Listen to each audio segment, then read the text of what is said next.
Hello, welcome to my channel. This is Pavan Kumar. In this session, we will be dealing with data structures and algorithms in Python part 2 as a continuation of part 1.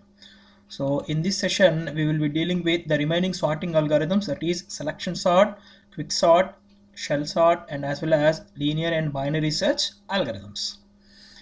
We quickly move on to selection sort. So the selection sort picks one element of a given list at a time and places it at exact position.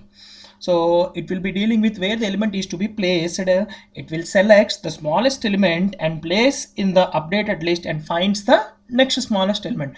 That is, from the array it will find the smallest element and update it in the list, and iteratively it will find the next smallest element and it will be added to the updated list, and finally it can perform the swapping also. So let me quickly move on to my VS Code.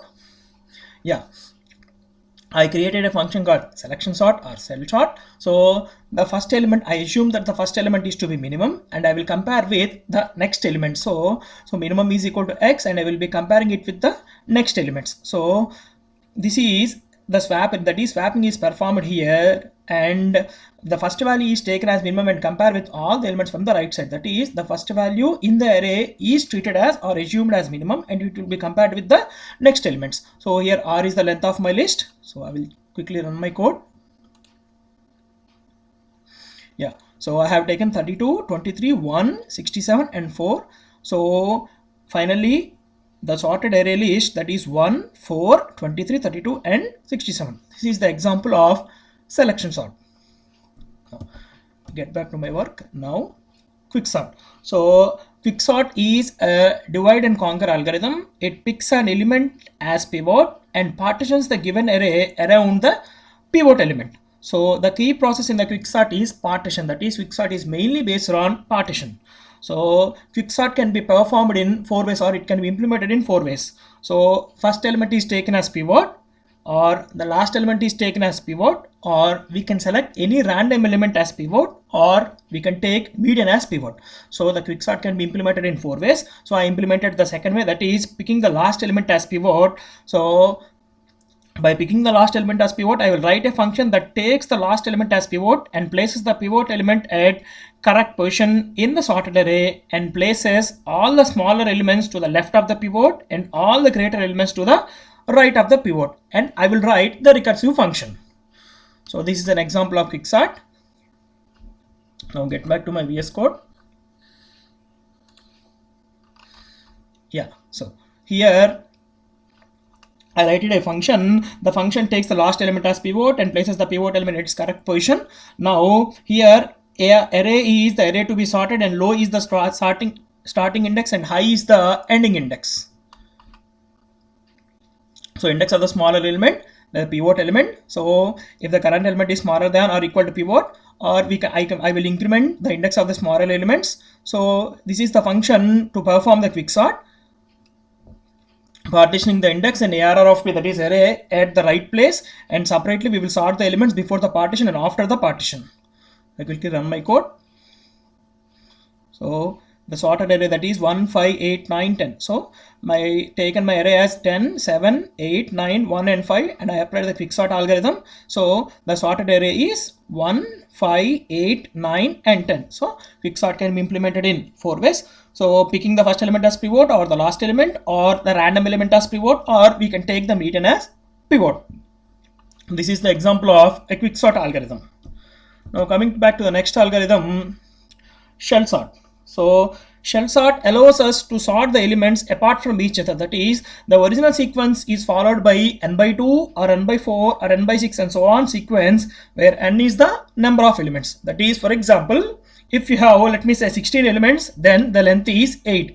That is, the first element is compared with the 8th element since the gap is 8, and the second element is compared with the 9th element and so on. Next, the gap is 8 by 2, that is 4.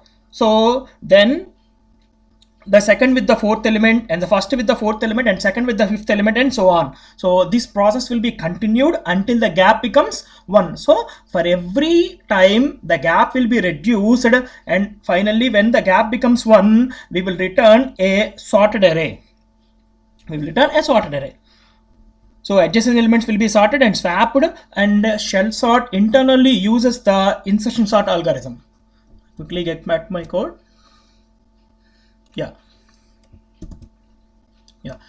Shell sort. So dividing the number of elements into 2, that is to find the gap, I divide the list by 2. Now for elements in gap, all I was doing is swapping, following the insertion sort algorithm and swapping. That is, I will be performing an insertion sort algorithm and I will perform the swapping also. So again the gap will be divided by 2. So every time this operation will be performed until the gap becomes 1. So I will be prompting the user and I am calling the algorithm.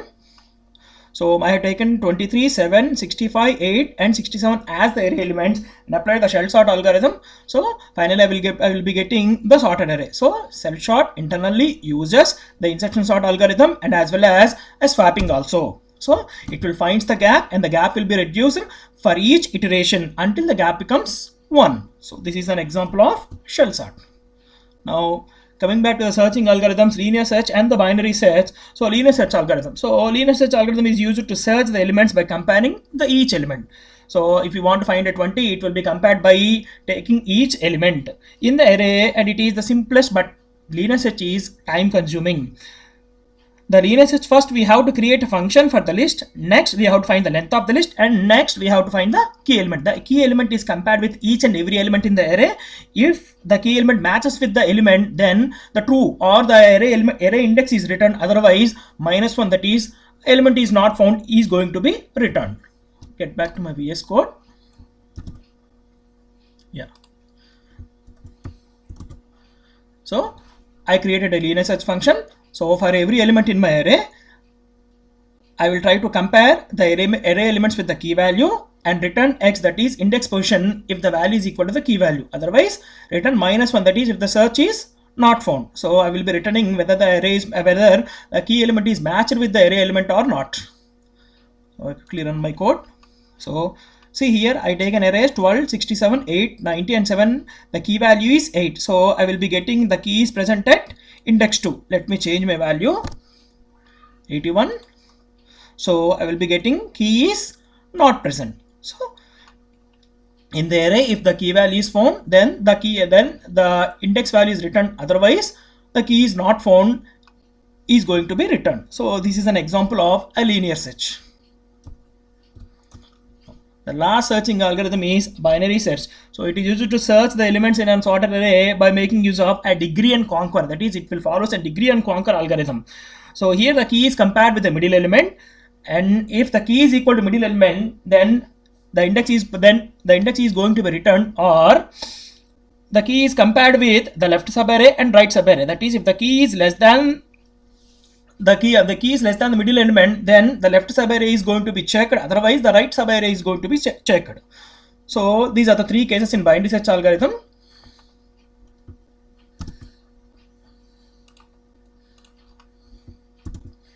Yeah, I have taken a binary search function with my list and as well as key value and length as 0 and r equal length -1. So match, initially the match is going to be false, and while L less than or equal to r and not matched, I will be checking the middle value. If the middle value is equal to key, then matched equal to true. Otherwise I will be checking the condition to check in left subarray or a right subarray. So I will be passing the 2 arrays and I will be checking the value 54 and 24. So I will be getting the boolean values true or false. If the match is found, true is going to be returned, otherwise false is going to be returned.